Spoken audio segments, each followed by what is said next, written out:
In this video, I'll show you how to manage tasks and projects on Google Calendar. So you need to open up your Google Calendar. So if you're a busy entrepreneur like me, and you love to manage your different projects and tasks, so there's a lot of dates here. So let me say I want to use 2026 for example, and I'm going to use, let me say, April. So I'm going to tap on it. So there are 30 days here in April.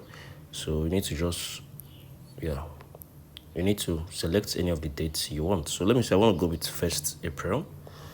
So you can see there are different dates here in 1st April. So you need to select different time and hours you love to work. So I can just come on, I can type in, let me say, I'll hold on to it.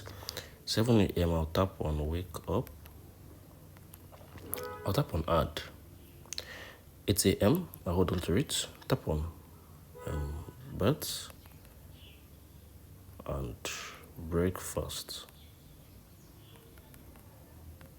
Add.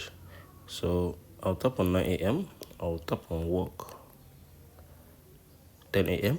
I'll tap on calls. So this I can basically just do this. So you need to select different events and time schedules you can be able to add up to manage your product. So you can add as much as possible to help enhance your productivity. So this is 1st April. You can do for 2nd, 3rd, 4th till wherever you want. So if you find this video helpful, make sure you like, share and subscribe.